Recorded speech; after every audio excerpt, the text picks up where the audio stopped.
Siasa mtazamaji, ambapo vuguvugu la Linda Mwananchi likiongozwa na Seneta Edwin Sifuna na Gavana James Orengo limefanya mkutano katika kaunti ya Nakuru. Viongozi hao wakiendeleza kampeni yao dhidi ya serikali ya Rais Ruto na kushinikiza kuwa watampeleka nyumbani ifikapo mwaka 2027.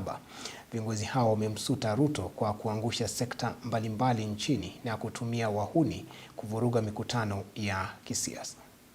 Kenya cannot survive another single year of William Ruto in power. Na ndio maana hii kikosi ambayo iko hapa tumejitolea sisi, hatutarudi nyuma.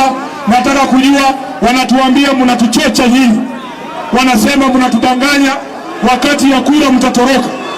Kama wewe ni muoga saa hii tuone, Nakuru mtatoroka, Nakuru mtatoroka. Tutaenda mpaka mwisho. Kasongo aende, Kasongo aende. Wangapi wanasema Kasongo wacha bwana?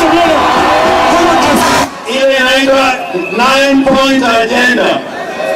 Hajatimiza hata moja. Hata kipengele moja hajatimiza. Kwa hivyo Ruto aende nyumbani, asiende nyumbani. Aende nyumbani, asiende nyumbani. Ya pili, Ruto ameua watu wetu wengi. Na Sifuna ameeleza wawili hapa, ameteka nyara Wakenya wengi. So Ruto must go home now. Tuliambiwa na serikali kuu watajenga barabara kutoka Rironi kukuja Mau Summit. Ukweli si ukweli? Na walisema vijana watapewa kazi. Ukweli si ukweli? Nani hapa ameajiriwa kwa hiyo barabara? Nani hapa ameajiriwa kwa hiyo barabara? Nani pale nyuma ameajiriwa kwa hiyo barabara? Contractor mgani hapa amepewa kazi ya kuweka maram ama kuleta hardcore?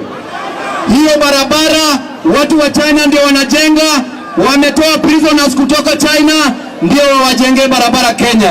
Linda Mwananchi tunatoa mwelekeo. Mwelekeo wa kwanza ambao tulitoa, tulisema Mheshimiwa Oburu na wenzake wamenunuliwa na Ruto na wanaharibu chama cha ODM. Hiyo imeonekana ama haijaonekana? Sio imeonekana. Mwelekeo wa pili tukasema